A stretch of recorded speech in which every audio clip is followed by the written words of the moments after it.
So yeah, but it's so we finally got that rhythm. But I mean, we're 6 years in now, you know. But those first 2 and 3 years, it's like if I could go through and tell people one thing: if you find that person or that energy that's not working for you, and you're a team of 5 or 10, do it now before you become 50. Because sometimes good advice. Yeah. Let's incorporate this in. So we're going to record, if it's okay with you, that's great. because Thank we've got 2 of our companies over in Israel, Okay. and we have 2 of our companies who are sitting in the middle of investor meetings right now. Oh, great. Okay, So good. yeah, one's down at Mini and 10 on 10 Ventures, which is awesome. Okay. And then the other one was somebody else. I don't even know who. So yes, we've got 4 of our companies here, and 3 of us folks from the dojo, and then 4 more afterwards. I love it. Which is the best. I love that you're here. Like, I just literally got, I mean, I'm not one to judge, but I just literally got, like, one of my guys next week, he's like, I don't know if I want to be in a room with other people. I'm like, dude, it's 8 people, I'm done with people, come on, you can't lock yourself away, and you're 30 years old. The world has gone mad. Suze just showed me a picture of, like, 2 women fighting over toilet paper. What, at a Walmart? They're beating each other up, like, over it's running out. Like, it's going crazy. No, I mean, look, it's something that we should all be concerned about, yes, but hurting other people, it's, no. Not changing our lives too much. No.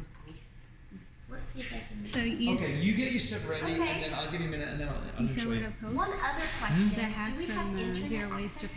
Japan to use like Do you know reusable Trying to remember old what it cloth is. at your house and just wipe Anybody down know what things. I think it's Academy So that's about Okay. this. That's a post. I posted it in your name. No, she You did? Excellent. Was it popular? I think so. But I like This is kind of messing with the screen, how do Looking for the I... internet password? The internet, but now I can't even, this doesn't look like my normal desktop. Oh, that's As it. usual. All For some funny reason. and Yeah, strange. a little bit funky, it's like, it's, Yay. See that? yeah. It's gone into a presentation mode, hasn't it? Yeah. And I'm like, I just need the internet. Because I do want to do a side-by-side, because there were a couple clients that I wanted to show them, give them some examples. Okay. Yay, okay, that's so much better. So yeah, we can get, this is part of the cover of my book. It might be a little bit too small. Yeah. I'm not sure what I did yet. I mean, this is the, So the this way we internet. get to, so we Yeah, want to as get long as we can get to the internet and I can somehow. Okay, so we'll do Joe, and then we'll do C-N-D-E-N-Y, and we'll do 1. Okay, it's okay, okay, internet good, Okay, and great. then Can you just move the crowd? maybe I just made this smaller.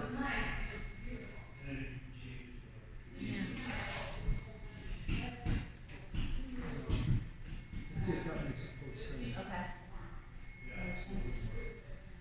Can you move the presenter a little bit so that it can all get his top? Like this one? Or, Oh, I got you, yeah. Like, just like that. Okay. Let's see. How about that? There we go. You liking? Okay, the Okay. only thing I want to make sure that I can do though is get to the internet after this. So I would just end, You just exit. so escape. Mm-hmm. Okay, and then I just want to get it set up so that there's a nice steady flow. Look at all my emails. How many do you have? Stop, I don't even want to Does know. that say 6,322? Yeah, but Yes. most of them are from 2016. I'm actually pretty, I have this new system. From 2016 on, it was my New Year's resolution not to miss an email. Yeah, some people do like So this. I zeroed out for 4 years. I do. So I have a system. I delete everything. I clear everything every single week, Uh-huh. and then I make like lots of little subfolders. Yeah, and for me, But so some people do this system as well. So- just keep everything. I would say about 5,500 of the 6,000 are from 2016 and earlier. It's still scary though. I know. Eventually, it's like I get to like 100 of the old, 100. But for the most part, being zeroed out has been so helpful. So let's do not Gmail. Sorry. NRPRgroup.com. That's PR site, and then. Make sure. Yeah. Actually, no, I don't think they updated their press section. You know what, we'll just use mine as an example. Okay. We'll do that after, but let's start with That's me! the presentation here. The back of the presentation? Yeah, just. Is that what I did? Yeah, The just read it slideshow? one more time. There you go. Perfect. Okay, great. All right. Okay, so I'm going to introduce. Are we recording? Okay, so let me introduce Nicole. So be here. Awesome. So let me introduce Nicole. We've known each other for how long? Oh God, 4 5. years? That I was think right 5 from years. the very about- beginning, right? Yeah. So when she first came in here, we're used to, within PR, we know 2 things. We know number 1, PR is super important to a company. We know number 2, most PR companies that we've dealt with in the past are huge big companies that it's very hard for us to understand how we can ever work with them, right? So Nicole was the first person I had met in my entrepreneur lifetime where I thought, wow, we have a PR company that really understands the early stage startup space.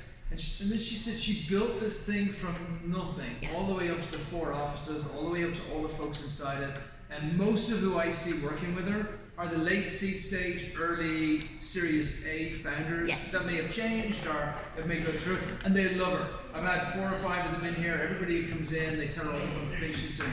So this is important, and all of the questions that you were all asking me earlier on about, you know, what does a good PR firm look like? What type of ROIs should you be looking for?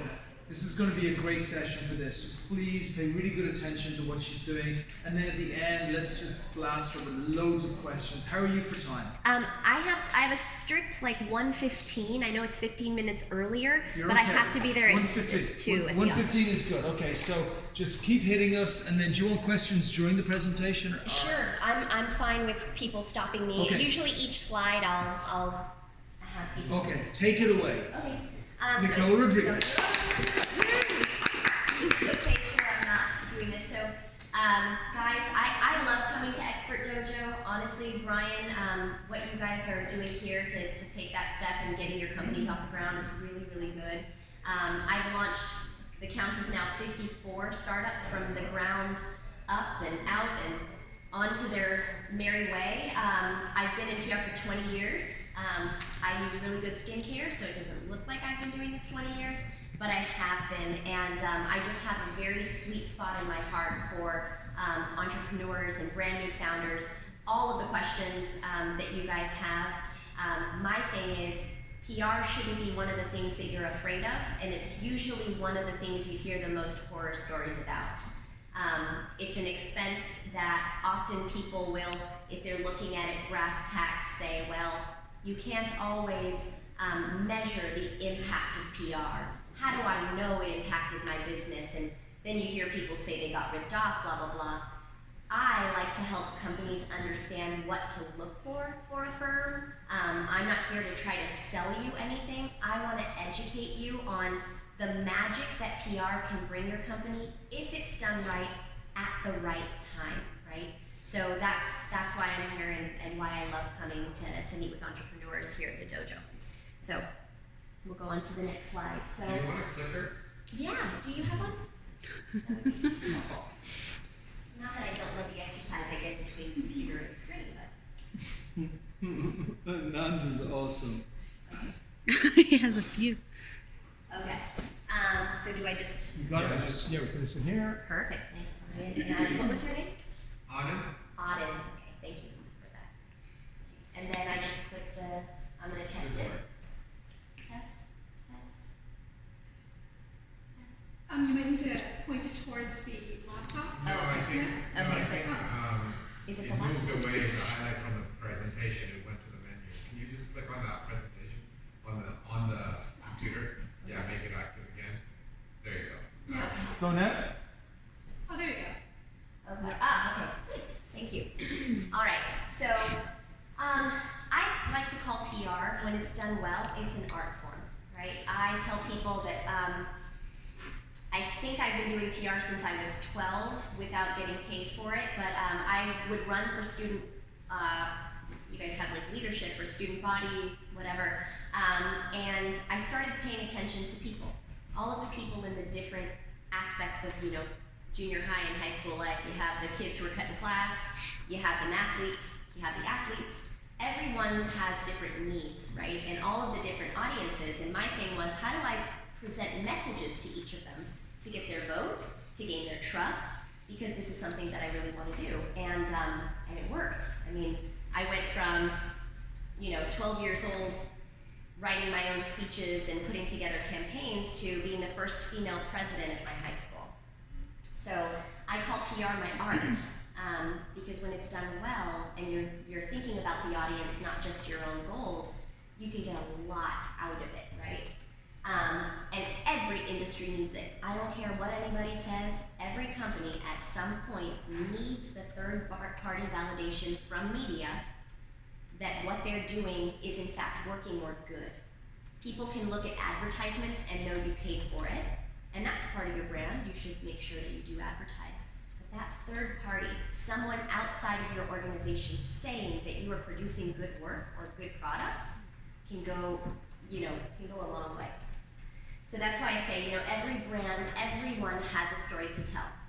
And this is my favorite part here at the dojo, where I now turn it over to you guys just so that I can get to know a little bit about you before I go into the next slide. So if you guys could each just tell me your name and the name of your company and what that company does, right? So we'll start with you. So we are Moonly. We are from Panama. Okay. We're a platform for buildings and residential communities. So we centralize and digitize any type of communication. Okay. Within them, so we have access control, reservation of common area, social network. So, Got it. Yeah, that's a little bit of what we do. Okay, so definitely a B2B play, right? Yeah, B2B. Yeah. Okay, and you probably have government contracts then. So government would be, I would assume. With government, you said? Would you, I don't know if Panama works kind of like Mexico, but I do know a friend of mine who works within the telecommunications industries there in Mexico, and a lot of his contracts, in order to do business with the businesses, need government. Really? That's weird. No, in Panama we don't need government. Okay, well, good to know. Yeah. All right, so it's part of my education, so all right, good. But we want to go to Mexico, so that's good to know. Very, very good to know. Yeah, I'm happy to give you his contact information too. He's been building his company for over 13 years now. But Really? That'll be good. yeah, definitely. Okay. So my name is Anand. I am a founder of Pulse 360. Okay. We are fixing the problem for financial advisors surrounding documentations of meetings. Okay. So it's like a built-in secretary, someone who's going to be taking all the notes for them. it'll help them keep all their notes organized and send out follow-up emails after that. So. Got it.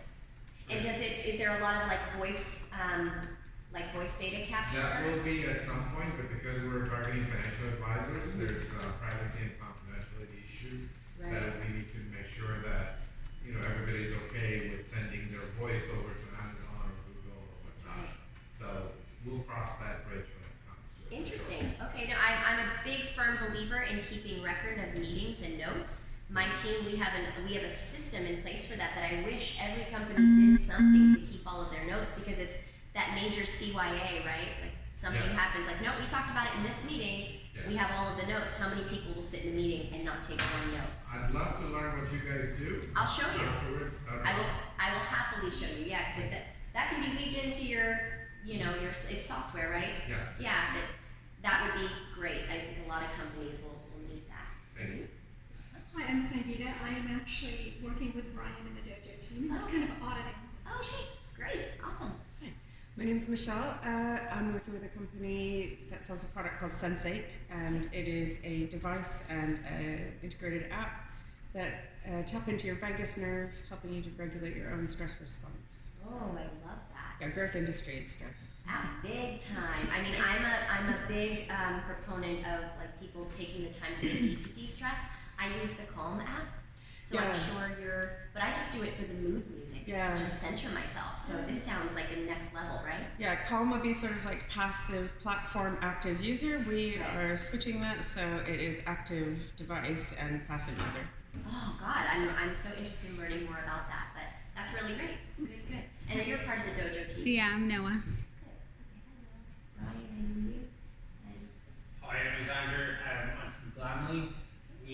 basically do happy hour at beauty salons. So whether it's a haircut, a massage, nails, you name it, we get you 20% off the best salons, and you can keep going back to that same deal as many times you want.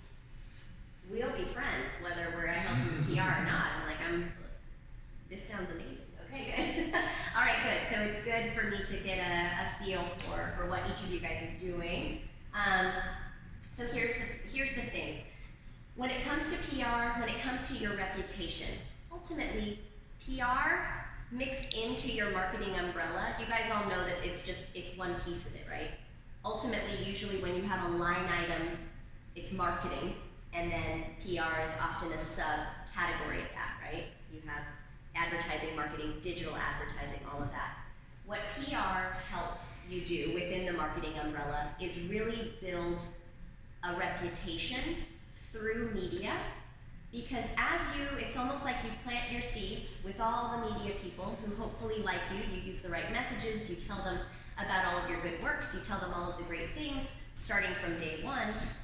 These people go out, and whether you see it or not, and that's where the magic happens, whether you see it or not, these people who are keeping you top of mind are also including you in certain conversations.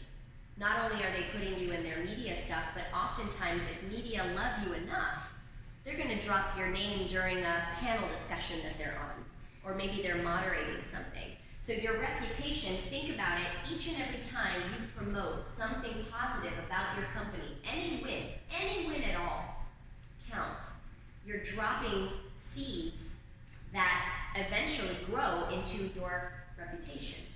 Now, the other, the bad thing about what can happen is usually it takes a while to grow. It can take 2 seconds to kill, which is why, being very smart about how you handle things, not ignoring media, and paying homage to those who, even if they are small or lower tier media, who start following you from day one.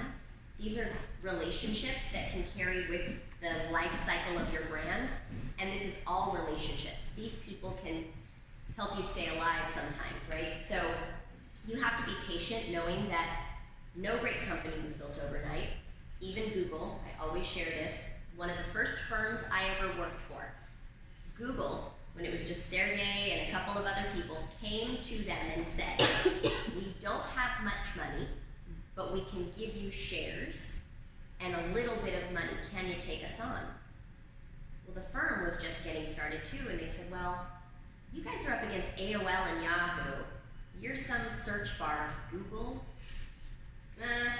Unfortunately, we need to take on clients who can only give us money.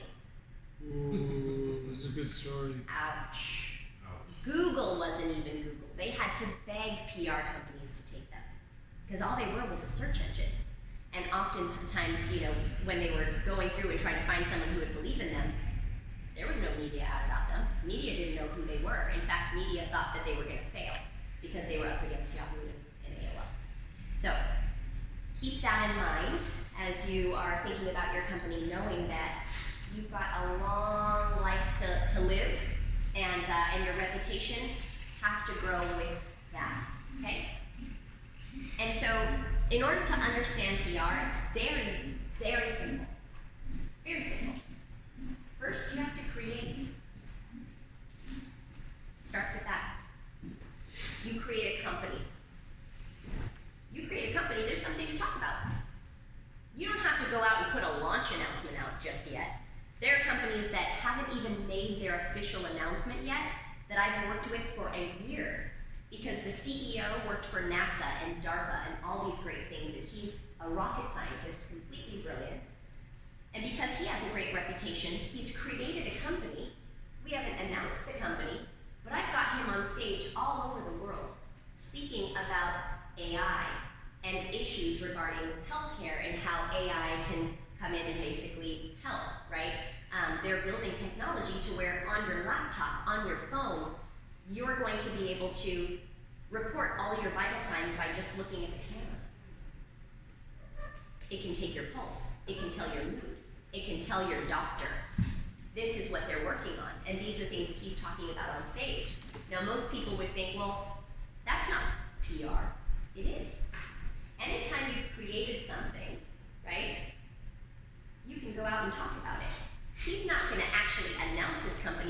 closes this first round of funding that they're like this close to, which I'm really excited.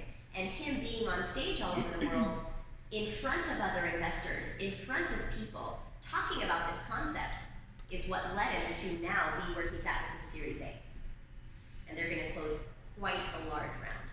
So that is what I always tell people, think about it. You've created a company.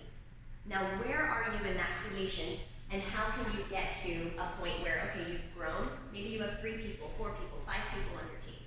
Okay, great, step 1. How can you publicize that? Maybe it's on your blog, maybe it's starting small. It's getting the message out and getting in that cycle of sharing. So many people want to stay behind the scenes. You don't have to be loud. You can just start. Okay, well, we put this little blog out about this piece. This is important. Maybe it's, there's something happening in my industry that I want to share my expertise with. The more you kind of start with the conversation, the easier it's going to be when you're ready for full-blown PR, okay? And then you share it. Hey, we wrote this post on our blog. Why don't we put it on Medium? Put it on LinkedIn Pulse. These are all free. These are all free platforms to just share. And then you repeat. All right, after about 3 or 4 months, what else have we done? Oh, we brought on a CFO. That CFO came from Amazon. That CFO believes in us. This is gonna happen. We added somebody to our board. Great. How can we talk about that? So this cycle is really easy. If you look at PR as being the machine that you use to basically share, whether it's with a wide audience or a small audience, all your good work and all of the positive things coming from your company, you will find that over time, just like a snowball starts with one little, snowflake and then it goes like this, it's like magic. It happens every time. I don't think I've ever seen a client where we've taken a look at the situation. Everybody's situation is different, right? We assess, what have you created? What's the most interesting? How can we talk about it? And we just keep the cycle going. Literally every single one of my clients, everyone since the day I started my firm, has never gone a month without coverage. Now, they're not on TV every month, but every month, someone, a third party, is always talking about them, name dropping them, saying something positive, and it just leads to each and every year being higher and higher in volume, more and more phone calls that they're getting. Hey, I just saw you in the news. Hey, I just saw you with this. I just saw this announcement. And it's like magic. Then this is how they're like, okay, how do we put more money in the PR budget, right? But you gotta start somewhere. And this, if you can remember this very easy cycle, this is really it. Very simple, okay? So the main thing too is also understanding where PR fits in marketing. So I did a presentation in Indonesia for about 100 new, founders, and I was like, well, how do I, put this together? And I thought, okay, if I think about marketing, think about it as a tricycle. How many of us rode these when we were little kids? So with the marketing tricycle, the magic formula that we've always put in place that I've seen work time and time again, you can't go anywhere with a tricycle if you're missing a wheel, right? And so many companies are like, oh, we'll just do social media. You're not getting very far with one wheel. This tricycle isn't going to go that far. Now, social media is necessary for a lot of companies, and I'm not saying if you're a B2B play in Panama that you need to have an Instagram. No, you need to figure out what platform your publics are paying attention to. LinkedIn, bare minimum, be on LinkedIn, have the executives on LinkedIn, have their bios look amazing so that it doesn't look like you just puzzle pieces something together and people don't take you seriously. So think about which tools are out there to communicate with your publics for free and make sure that you incorporate that. I'm saying that this is important. Digital marketing. Your digital marketing is anything from your website to newsletters to paying for SEO for the traffic and other leads. That needs to happen at bare minimum, having a website so people have a destination to go to, right? And as you grow, depending on where your leads are coming from, the hard part with digital marketing is a lot of the times you're dumping cash into it and seeing, okay, well, what what's happening with the, traffic and how many new customers are we getting from that. Oftentimes, without a good sales arm really going through and making sure that these leads get somewhere, I've seen a lot of companies just dump the money in. So until you make sure that your sales arm is also paying attention to what's going on here and those leads go somewhere, you're not going to be able to close them. So just be very, very careful. But these two wheels are important in any new company's marketing strategy. Now here's where I put PR, not just because I've been in PR, but I've also held positions as just the director of marketing or VP of marketing somewhere, right? Where I have to look at the big picture. Okay, so and also just a heads up, I'm going to UCLA to get my MBA with a focus on marketing, right? PR is a piece of it, and I understand how understanding marketing in general is very important. But here is why I put this wheel here. If your PR and storytelling machine is not a priority, your website messaging can confuse the heck out of people. It could be in your head and you put it on your website and you're like, this sounds amazing. And I can look at your website and be like, what the hell do you do? For who and why? And usually, us being in our own company, well, this sounds right to me. This sounds right to all my employees because you're all speaking the same language.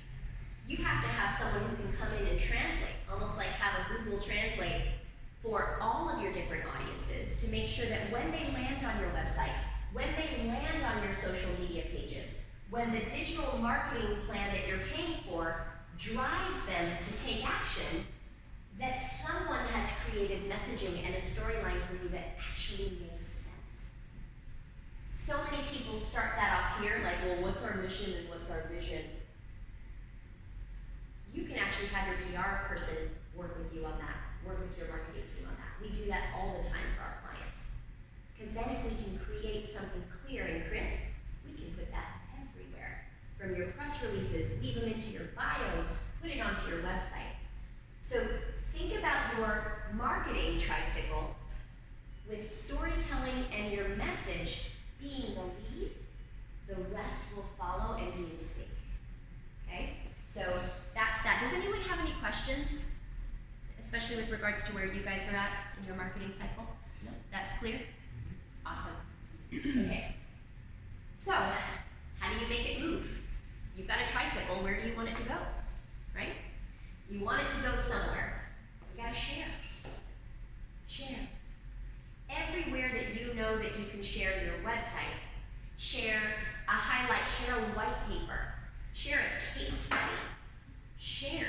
And that marketing, you will see, will be driven in the right direction to where eventually, again, like magic, yes, look at the data and pay attention to the data, but a lot of the stuff is like, oh, how did that happen? We just got a phone call from this brand new partner that I never even met them. Or hey, I met them at a trade show. Trade shows are part of your marketing. I know companies who've refused for years to participate in trade shows. And then they were wondering, well, why is my competitor getting all of this coverage? Well, they went to CES. Your competitor was at CES, where the media was, and where all of the potential partners were. And they had this XYZ thing on sleep. And this is a real thing. Well, your technology wasn't talked about because you decided not to go. And 3 of your competitors went, and there was a big, huge focus on technology and sleep, and all their competitors were covered.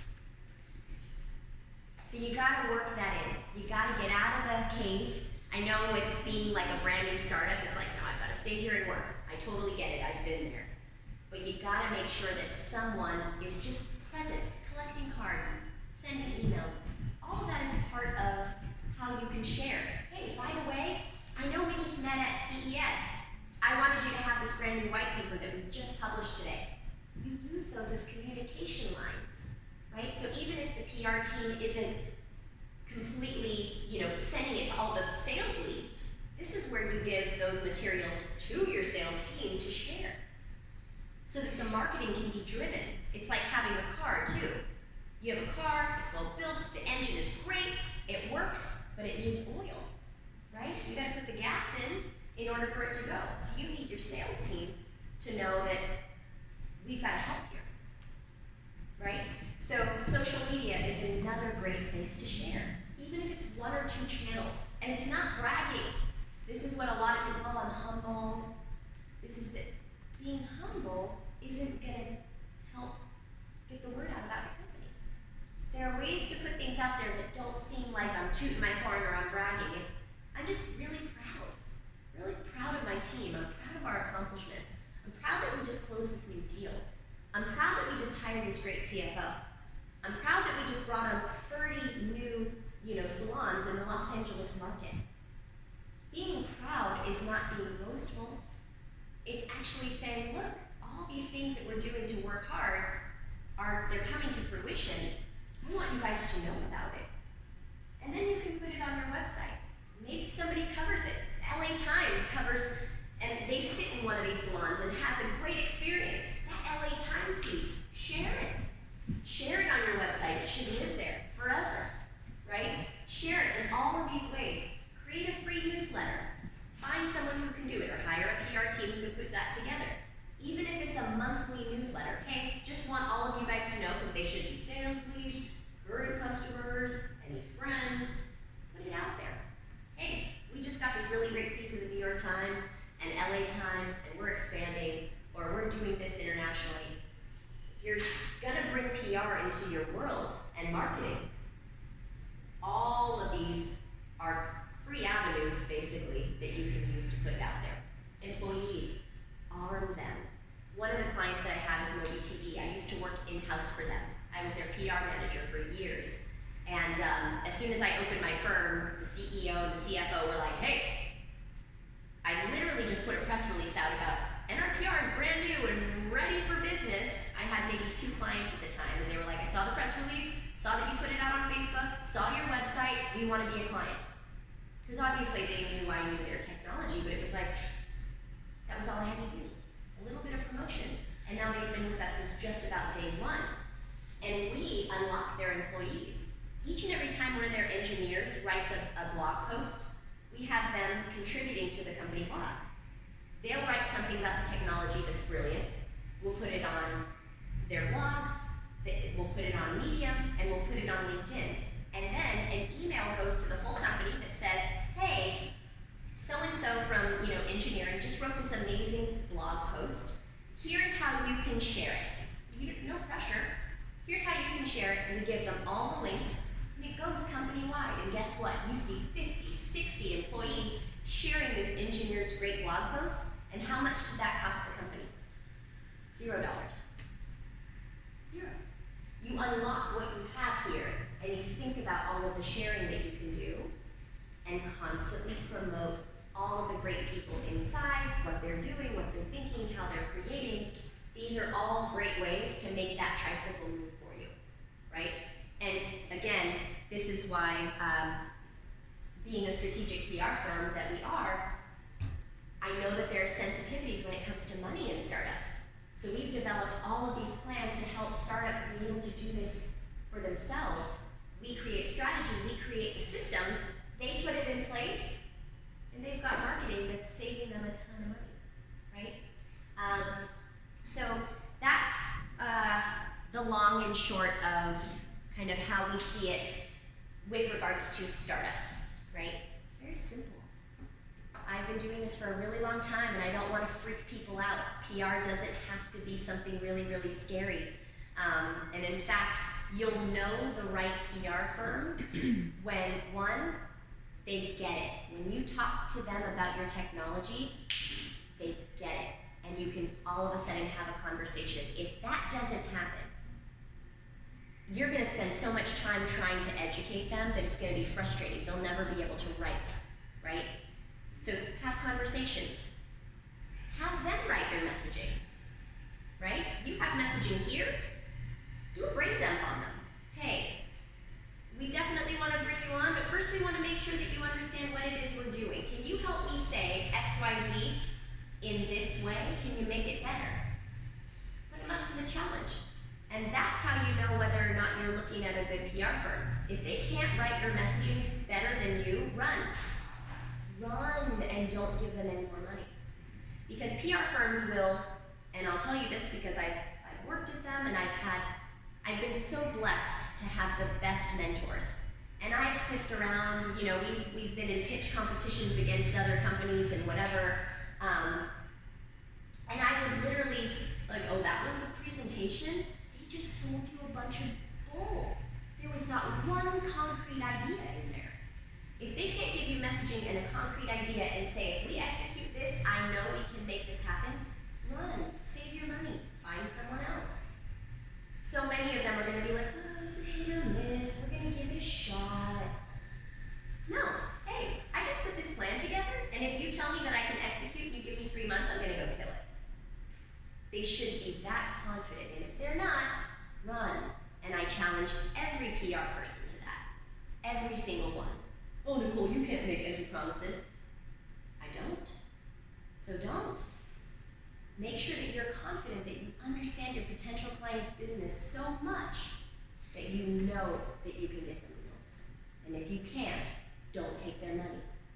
That's just bad money karma, right?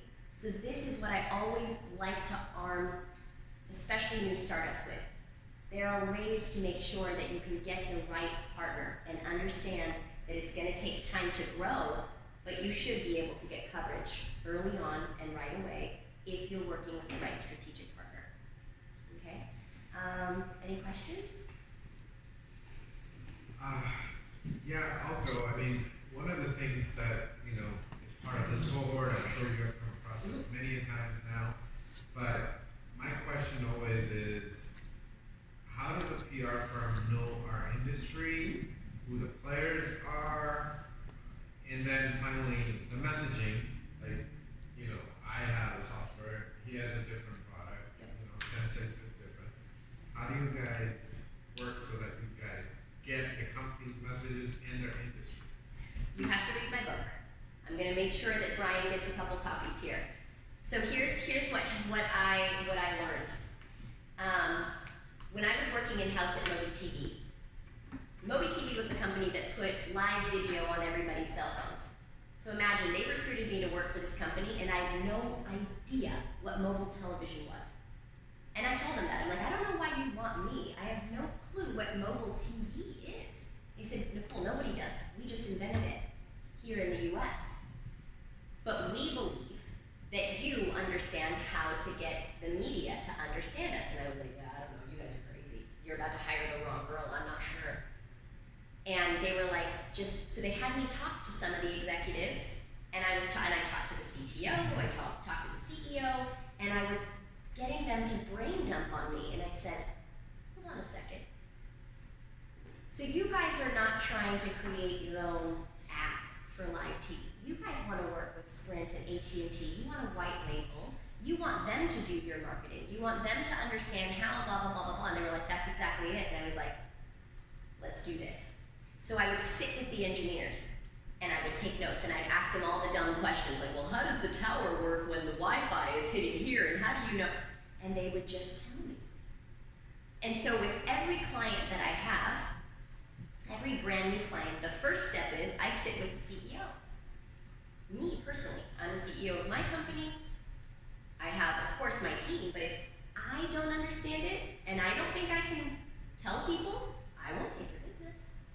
So I sit with the CEO, I sit with all of the other people, especially who are close to the technology, and I will record it, just like I did in college or just like I did at MobiTV, and I would listen. And then I would say, okay, if I'm another human at the end of this who has no idea what your industry is, if you tell it to me like this, I would understand it. Does that make sense to you? And then the CEOs are like, yeah, that actually sounds really good. Like, let's take out some of this tech speak, say it like this, and let's put this in our marketing brochures.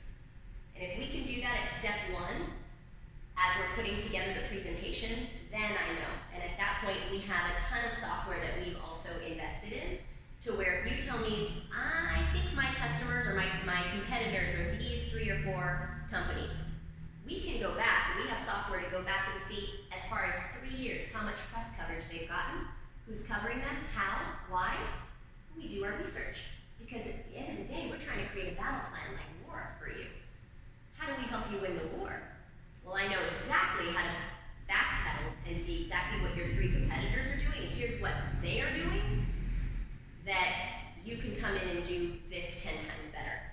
I had to do that at Voce when I was at a firm. We were working with an enterprise email system, and there were 4 other competitors. I spent a month. I said, here's the deal. What we're doing on the PR side doesn't feel good. I don't think that we're getting the right kind of coverage. Can we take this month to dissect everything your competitors are doing to see what it is you can do and win? And they were like, yeah, let's spend a month doing it. This doesn't feel right. This was very early on with me joining the firm. So we stacked them up against those 4, one of them being Microsoft and one of their whatever. So I was like, well, here's what Microsoft is doing, and they're kind of killing it here. And we noticed trade shows, none of their competitors were going to the big ones that Microsoft was going to. And Microsoft was only getting coverage from the trade shows. They were just timing, okay, well this, and like it showed me how much Microsoft cared about that piece of their business. We do a trade show, we make an announcement, that's all the PR we do for the year. I was like, oh, we can kill that. So let's start doing this, even if you have 2 executives go to a trade show. You don't need a booth. We're gonna get them speaking, we're gonna do an announcement, and then we know everyone who's covering Microsoft will also be covering you. Bam, work like clockwork, right? So it's a matter of a company caring to sit with you and say, I'm gonna create a battle plan with you. I care enough about your business that I want you to feel like I'm sitting with you all the time. I want you to feel like I work with you and for you. And let's go do it, because the tools are out there.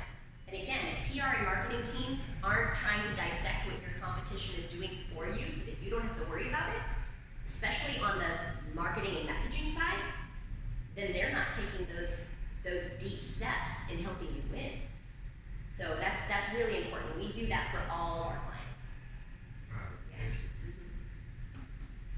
So I'm actually going to make a comment for Alan based on what you just said, and you should bring this up. But so he has a industry influencer expert that has pitched him about helping his company grow, right, for 10K. And he just wasn't sure, should I do it or should I not do it? And you can talk more about it in a second. But what triggered this for me was possibly one way to do that, and if you're feeling like what he's offering is interesting but maybe vague, is see if he'll sit down and do a battle plan. Totally. Right, to really justify that kind of money, because it is a lot of money. No, for sure it is. As a startup, I mean, every dollar counts. Totally. Right. Here's another bit of advice that I'll give to you, because a lot of people are going to come to you with proposals and how they can help and all of this. If you look at a proposal and it seems like there's word vomit and a bunch of stuff in there that you feel like doesn't make sense or doesn't pertain to you, make them simplify. What are the 10 bullets? What are the 10 things I can count on? $10,000? What are the 10 things you can guarantee that you're going to do for me? Are you going to stay in communication with me? On Mondays, you're going to say, I'm working on this. Is he writing white papers for you? Is he going to get them placed on his own? Is he going to do industry, research? What is the product that he's delivering each and every time? And if it's like, oh, it's all in the proposal. Well, this proposal looks like a 75 gajillion words. Because people also pitch me. And that's why for like my team, when we're pitching new business, cut out the fluff. Dude, this is what we're gonna give you. This is what you can count on. This is where your money's gonna go, and this is how we're gonna report it to you. That's a lot of money for a startup. So make sure that he's open to doing that, and it gives you something you feel really good that you can track in terms of deliverables and ROI. For sure. Yeah. Anybody else? So what do you think about PR agencies that are specific to an industry versus general lists? So there are benefits, right? There are some benefits to doing that. The one thing that you're going to want to ask them is, can I talk to them? Can I talk to the people who you're working with right now, who you've had for 6 months, a year, or beyond? You want to interview them. Make sure that you're able to do that, because at the end of the day, the good part about having clients that are kind of dabbling in your industry is you know for a fact that media understands they get pitched, these are the types of clients that come from Sue at such and such agency, right? So they probably have strong media ties in those industries. But you want to make sure that you gut check, because there are a lot of beauty firms, there are a lot of lifestyle firms, and I'll tell you, they're not strategic at all. I've met a lot of them. There might be a few, but it's you have a technology company that produces a consumer effect, right, at the end of it. If they don't understand the technological part of it, run. What do you think, I've asked this before, not you, someone else, but just what do you think, also like 10,000, I don't think is, obviously we're all getting ready to raise our next round. Yeah. But I don't think for one retainer is, or the 10 grand retainer for us right now would be realistic. Right. What do you think we realistically is like, you know, steps of what you think we would be able to do something? Because obviously we don't need to be like blasting it everywhere, especially if like for us, for example, we're just in Los Angeles, right? Or, you know, like, and each case is different. What do you think realistically we can actually do some kind of PR that will help us to get customers or to get our next round? Like, what realistic price points do you think we can expect to get something like that done? I would say a safe price point and a fair price point is somewhere around 5. 5 grand. You don't need 10. And how, but is that on a like a 3-month contract, or is it like, can you start month by beginning of? Do a 90-day dating period. Yeah. A project. You guys are so young that if someone comes to you and says, I need 12-month commitments, 10K a month, or we're not talking to you, realize that that's not where you're at right now. That wouldn't even be fiscally responsible, right? If you've got a solid 5K and maybe you're growing and you have a big announcement, like you have your funding announcement. If you have a funding announcement, that takes a lot of legs to pull off. I mean, we do really good funding announcement pushes for clients, and that's somewhere closer to like 8K that month, 8 to 10, depending on what else we're doing. But for where you guys are at, if you have someone who's going to work with you and say, let's get our messaging together, let's do a press release together. What is that going to be? You know, for example, how many salons are you now working with? 30. Sorry, timetable will be doubling this month. Okay, that's huge. You're doubling from 20 to 40. You're making an announcement that you are at 40, you've been da-da-da-da-da. You probably have some data that you might be able to share, right? That X amount of consumers are saving X amount of dollars, or X amount of salons are making X amount of revenue. Dollars talk, right? You make an announcement like that with a company, okay? You say, we're gonna do this for 90 days. The first couple weeks, we're gonna get the announcement together, we're gonna pre-pitch it, we're gonna get it in front of some media, maybe we'll get you ready for a couple of interviews, get you on some podcasts, bam. We make the announcement after our first 6 weeks working together. After that next 6 weeks, you're gonna trail and follow up on a bunch of those things, because some people are gonna hit it on the day, some might put their stories out a week or two later, but you need someone who's gonna chase and make sure that everything committed is closed. And then finally, at the end of that, it's like, okay, now what's the next thing that we can do? Maybe it's a couple thought leadership articles from you. Maybe it's landing a Forbes entrepreneur or business insider, like Andrew is your name? Yeah. Andrew talks about having a startup, in Los Angeles, and the top 5 ways that you can plan to really kill it in the LA market with a beauty-faced company, or whatever it is, right? Then, at the end of the 90 days, you're like, well, I've spent 15 grand. We've got 20 stories that came out. You understand my messaging, this is really good. Because of that, some of the salons got extra traffic. All right, I'm ready for the next phase. Then the next phase can go 6 months and 12 months after that. Don't ever let anyone put you in a 12-month commitment without dating first. That's like getting married and having your parents set it up, and you don't want that. So it's like, it's fair, you can do the dating thing, and if people aren't willing to do that, then they are not equipped for you, right? We do that all the time with clients, because, hey, I like you now, what if I don't like you after 90 days? What if you're crazy and you don't sleep and you yell at me all the time? It's not a relationship I want to be in. Just kidding. but do you see where I'm getting at with that? I mean, we had a terrible 3-month project with someone else recently, so it was 3 months to get it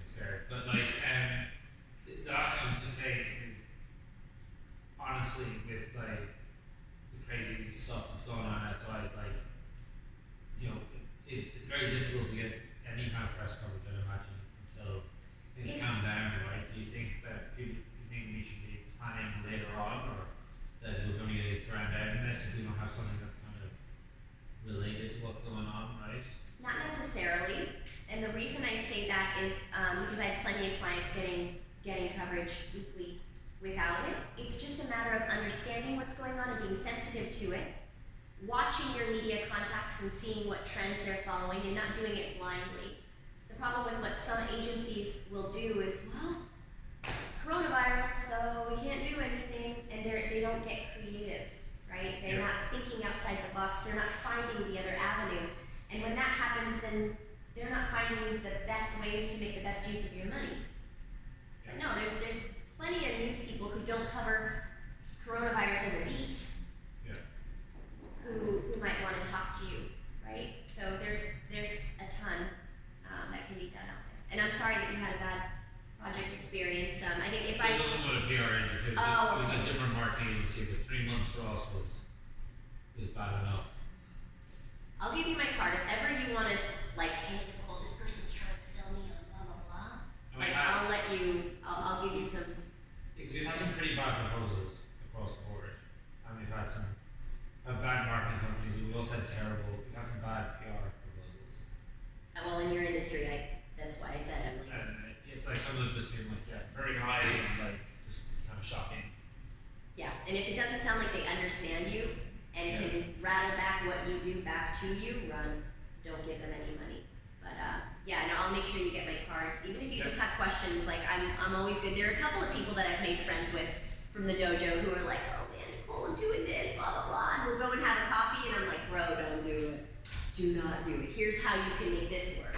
And I'm always good with that. You know, you guys are in a very sensitive time in your life cycle. Like, you want to have as many good experiences as possible. Definitely. What time is it? Just so I have it. 104. It's cool. Any other questions? No, I think I'm good. Does everybody feel clear about building a pure strategy and what it should look like? Because I find that, because again, this is such a black box, folks are generally just thinking, we're just going to do lots of PR and try and get ourselves in articles, where what has been very useful for me over the years is really quantifying how many conferences that I want to speak at, how many articles I want to be in, and then what is going to come from those articles, and not just through Nicole or whoever you're using for PR, but through yourself. Like, set those goals first. So I would love to know, like, what goals people are setting, and then also what they should be doing. Yeah, no, I'd love to answer that question. And just before you guys all get started too, one thing that I want all of you guys to know, and I literally had to hang up on the phone with someone who was trying to give me 25 of his clients. He's a big VC company, and he's like out of New York, and he's like, I want you to represent all 25, but here's how I want you to do PR. I want you to just come in and write 25 press releases for all of them right away. I'm like, okay, well, we need to talk. First step, that's like step 3. Step 1 is, what is your message, and can I sit with you and understand it to a point to where I'm like, okay, that's not a press release that should be written. That's like press release number 2. Press release number 1 leading up to that can be this, and then you start creating this like battle plan to where it's, okay, before the funding announcement, let's announce this product. Get a couple of, wheels greased, whatever. Get people excited. Maybe get 3 or 4 hits and people curious about what the next step is. And then, bam, announce the funding right as it, hits this big show or something like that. Because then you're going to get that media plus this media who just got introduced to you. So it's taking a look at your 6-month plan at minimum and saying, we're probably going to close a deal with such and such. We're probably going to expand here or open up an office here. We'll probably have X amount, of customers. Okay, now how do we divide that to where there's 1 announcement, 2, and then definitely a 3rd? And then you look like a thing. You look like something real. Thinking about things in 1 press release It's like, I'm gonna tell my story one time. And people are excited about it, and then they're on to the next thing. And if you're never the next thing ever again, it's like that one thing was like, oh yeah, remember that company that just said that they were doing X, Y, Z? Oh no, I forgot about that. You wanna make sure that you have a good solid 6 months of, okay, I'm going to this trade show. I wanna be here. If I can be on a panel, great. If I can just attend and be here and meet this person, great. Here's where I wanna make an announcement, okay? And here's where I wanna do that. So you take a look at it in like 6 month terms. I know sometimes things happen, it's like, oh my God, we just closed this funding, what are we gonna do? Okay, then you're looking at it in like 90-day, whatever. But if you guys have that time, it starts with your message. What is it that you want people to know about you? If your PR isn't starting with messaging, you're starting from the wrong place. The press release is like the third thing that you think about. The second is the timing of everything. Then it's like the cadence of press releases. And then you start working. And then you start thinking about the media that will actually care about it and the components that you'll need to come together for that press release to happen. Do you need a partner to give a quote? Do you need an analyst to give a quote? Thinking about how that comes together is going to determine how effective it is when it actually gets announced. So, does that? Yeah, I mean, so look, the message is massive, but then it's about quantifying it. So Yeah. if you say, okay, so I want to get in touch with 25 major influencers who are financial advisors in the next month, like, and then I want to get 35 the following month and 45 and 55 the month after that. You need to break down to, well, how many conferences does that mean I need to go to, and how many pieces does that mean I need to get out, and start from there. And then once you start from there, then you can say, okay, cool. If I pay you this much, can I get into this amount of places that we got to go to? Yeah. And I think that's what a lot of the time it's, PR agencies get a bad rap in many cases because it's such an unquantifiable space. Nobody knows where it's going to end up. But it's also, I find in PR especially, the fault is equally ours. Because we just go out and say, Help me. yeah, just do loads of stuff. Yeah. I want to be everywhere. And it's not that. Like if for example, if ExpertDOJO got into a real Forbes magazine article or a real Fast Company article, and that goes out, or if it goes into, or if we speak at like the biggest venture summit in San Francisco with Sequoia and all the, like, there you got to just go measure out what is it you need that will take you to that next step. And with you, I think, and especially, it's definitely about influence. It's about as much influence that you can get, and being seen in as many places with pieces that are ready. You may not be ready yet for it because everything's not finished. Sure.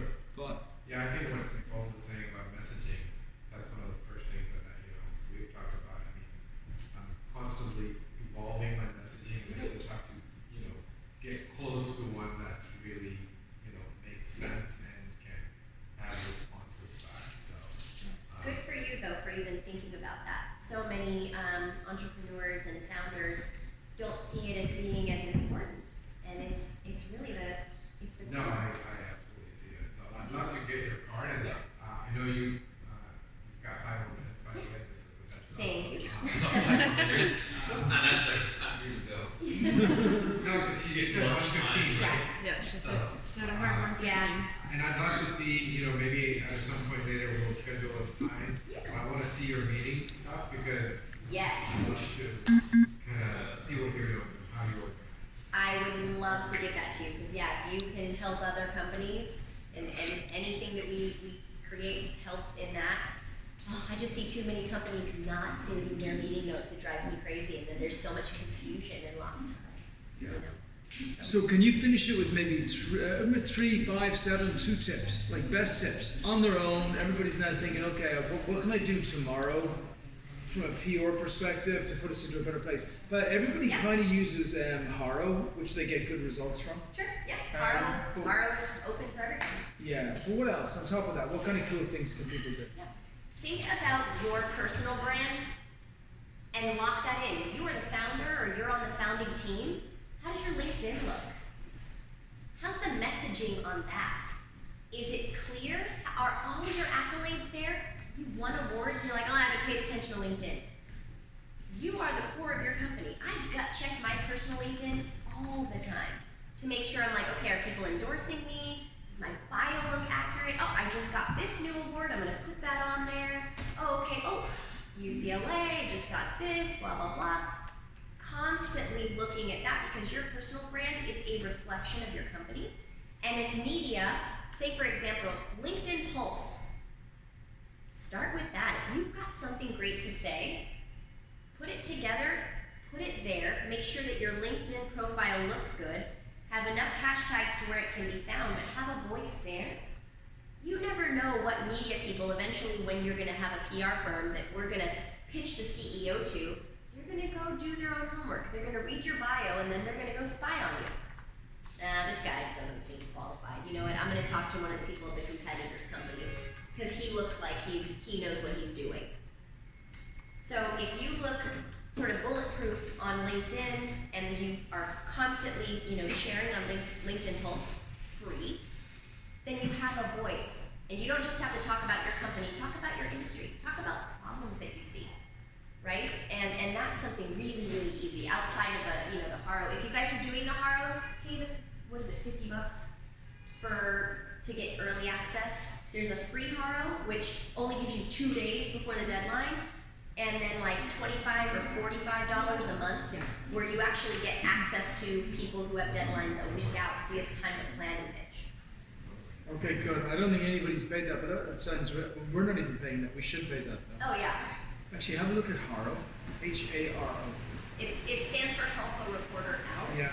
Oh, And Jesus. holy crap, is that right? Yeah. That just came. Just started.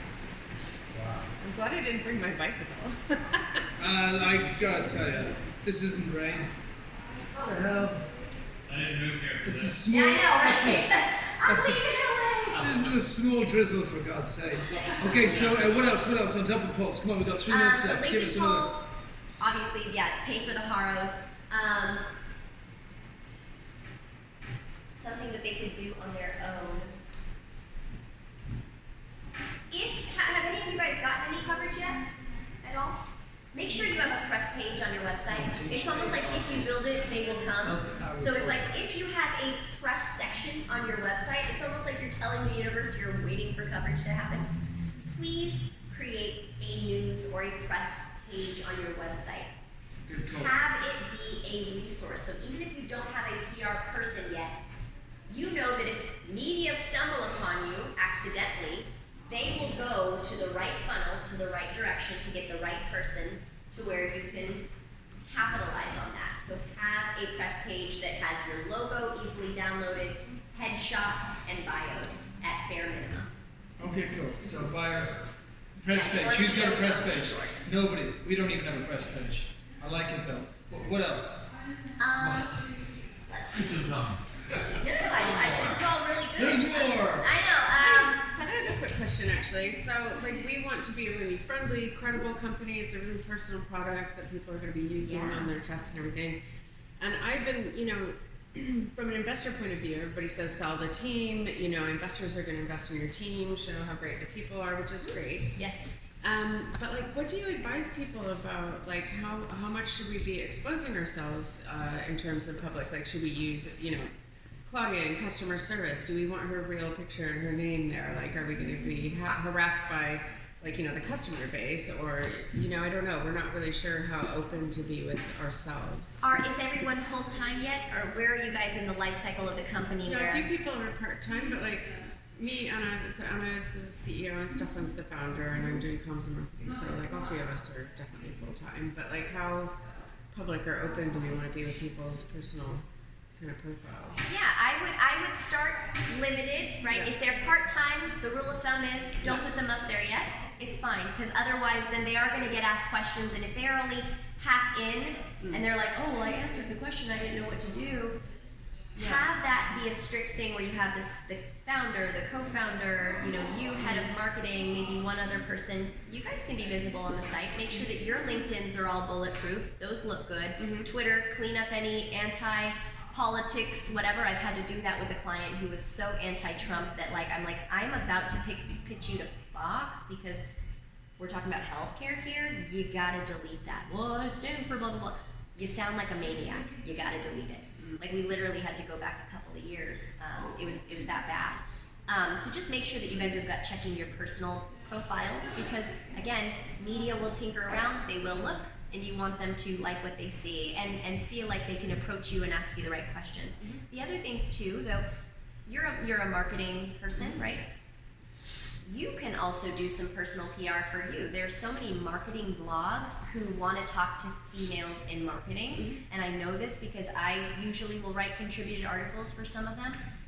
Write a piece about what it's like to be in-house as the marketing person with, say, a small amount of people and resources. What is it that you're doing to help the team, right? I think that's something for your personal whatever, so that when you guys are doing your decks for investors, it's like, oh wow, she's already out there. Like, you've got a really great marketing person, and I can see by this article, you can include all that stuff in your decks, right? Yeah. So, boom, I'll share Nicole's details so everybody's got it. Yeah. Thank you. Thank you. Thank you for all your details.